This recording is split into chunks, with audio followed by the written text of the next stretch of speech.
Hey everyone, my name is Jacob. So Apple just had their new event where they released a bunch of new things, new iPhones, new Apple Watches, and a new iPad. So we're going to be checking that out all today. So let's just get straight into it because I'm so excited about it. Yeah, let's get straight into it. All right, so let's start off with the new iPhones because that's probably going to be the most popular device released and probably what a lot of y'all are here for. So they released three phones, the iPhone 11 Pro and the iPhone 11 Pro Max, which is a very nice name, and then also the iPhone 11. So let's start off with the iPhone 11. Now, if you can tell, the main feature of this phone are two new colors. So of course we have the red and the space gray and the white and the yellow that we had last year, but now we also have a new green and purple color. Now these new phones have improved water and dust resistance, which is very nice. They made a little commercial showing your phone in daily life getting thrown everywhere and basically boasting that this iPhone 11 can withstand that. It has a 6.1-inch all-screen liquid retina display featuring wide color and True Tone support. It also gets the new A13 Bionic chip with up to 20% faster CPU and GPU than the A12 chip from last year. Now what everyone is here for is the new camera system, and this new iPhone 11 has two cameras. And the coolest feature is probably the new ultra-wide camera, which is a wide-angle lens, so you can get more of your picture in the picture. That made sense. So just for an example, here's a video where this would be the normal shot, but with the ultra-wide lens, we get something like this, which is super cool. Now they also released a new feature called Night Mode, which is supposed to rival Pixel's Night Sight feature in their camera, because Pixel has been really getting on them about that. So here is a comparison between Night Mode off and Night Mode on, so you can tell it adds quite a bit of light to the photo, and this is without flash on. So this is just normal picture being taken here. And then here's an example of the ultra-wide shot I was telling you about. I mean, like, look at that. Super cool. And here's another example of ultra-wide as well. As you can tell, it keeps the detail in her face, but also allowing it to get a very ultra-wide shot of her. And the same for this picture as well. It keeps a lot of detail, but we get an ultra-wide shot of it. Now if you hold down the photo button, you can actually take a video, and you can also switch from burst mode as well, which is, that's actually very nice. That makes a lot of sense. I like that a lot, actually. And also the front-facing cameras get a new 12-megapixel camera with a wider field of view to capture more in selfies. They also added slow motion to the front-facing camera's video, which they're trying to start a new thing, and this is the only time I'm saying this, a new thing called Slofies. And that's it. I'm not ever saying that again. That was, yeah, please don't make that a thing. But yeah, that's basically it for the new iPhone 11. It starts at $699, which is actually a lot cheaper than I thought it was going to be, that's amazing. So now let's move on to the iPhone Pro, or the iPhone 11 Pro. I mean, this naming is just so confusing. So as you can see, they actually have a new midnight green color, which is quite, I did not expect green to be the color they would go with. Very interesting, but that also joins the space gray, white, and gold colors. Now, apparently all of these new colors are new.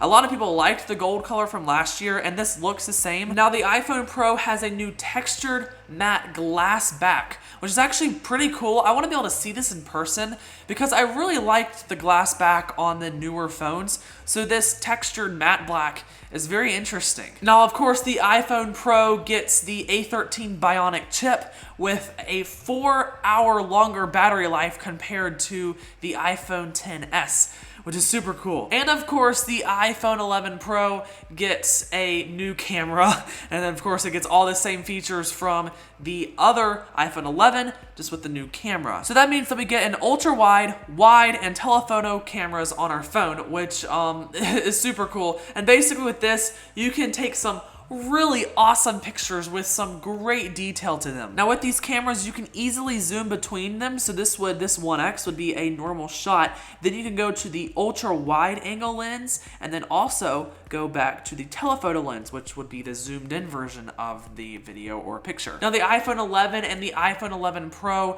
get wide angle portrait mode pictures, which is super cool. And they also added a new high key mono effect to your portrait mode, which looks like this. So it's basically like the stage light mono effect that you have on your portrait mode now, just with a white background instead of a black background.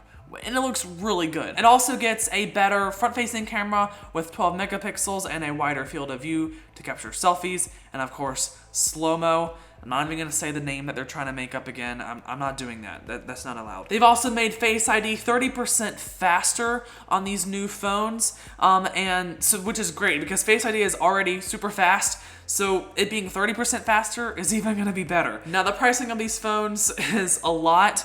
The iPhone 11 Pro will be $999 and the iPhone 11 Pro Max will be $1,099.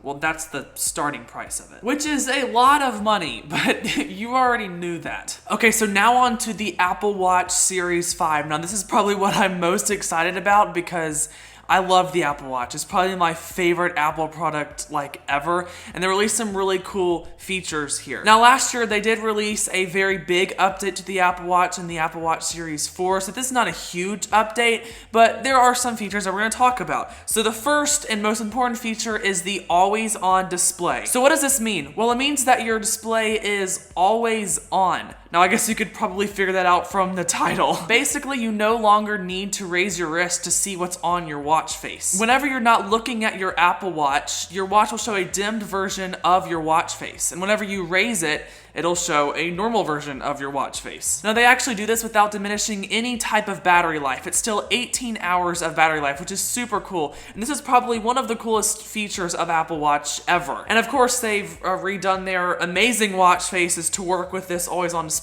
so it looks good no matter what. Now, they also added a built-in compass to the watch, which is super, super cool. So now your compass is on your watch, which is gonna be great. I know that's gonna help out a lot of people. And developers can actually access this information as well. So your mapping apps or your hiking apps or whatever will be able to use this compass, which is gonna be great. They've also added international emergency calling, which is super cool because I've been in other countries before where I didn't know the number to call for an emergency, and this is going to be great. And last but not least, they also added 2 new finishes. They added a titanium finish in a black and silver version, and also the ceramic casing that they had with the Apple Watch Series 3. So that's back, which is super cool. Now on to the new iPad. So I was really worried whenever they started this because I just bought a new iPad Pro, so I didn't want there to be a new iPad that I was gonna want to buy.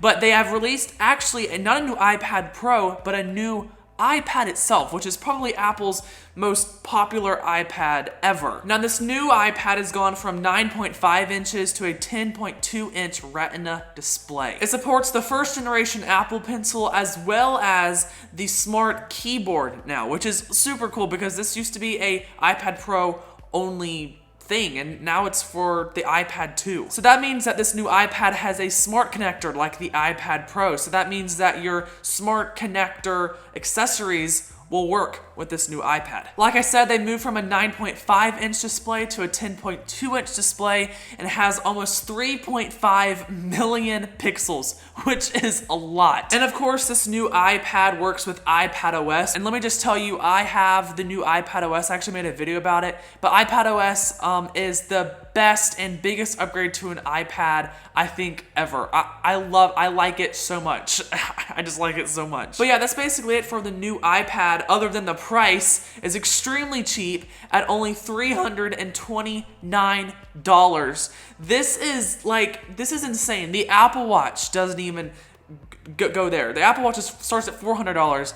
This is super cool, and I think that a lot of people are going to be buying this new iPad. It makes so much sense. But yeah, super cool. Anyways, that's it for what they announced. Now let's talk about what they did not announce. So some things with the new iPhone. They did not announce bilateral wireless charging, which meant that you could charge your AirPods with your phone or someone else's phone with your phone. I was really hoping for that, especially since Samsung released that last year. I was really hoping for that.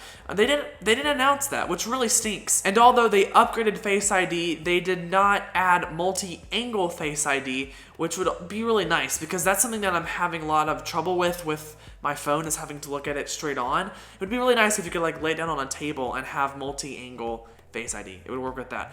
That would be also super cool. Now, they did not make any mention at all of the tile tracker competitor thing that people basically were 100% certain that would be announced. And that, I did not like that. I was really actually looking forward to that, which really stinks because it was going to be the most affordable thing that they announced at the event, and they didn't announce it at all. Which, I mean, that just stinks. Anyways, that's basically it for this video. I hope that you guys enjoyed it. Be sure to give me a thumbs up if you did, and subscribe for more videos like this, and click that bell to be notified whenever I publish new videos. I know that's a lot to do. It's really corny for me to say that, but it does help me out a lot. Tell me in the comments below, what's your favorite thing that they announced? Something that you were wishing that they would announce and they didn't? We can talk down there. That'd be super cool. So yeah, I'll talk with y'all down there about that, give you more of my opinions, and you can share your own. Anyways, thank y'all so much for watching. I will see you all in the next video. So yeah, we have a lot of cool videos coming up, so I'm very excited about it. Okay, goodbye.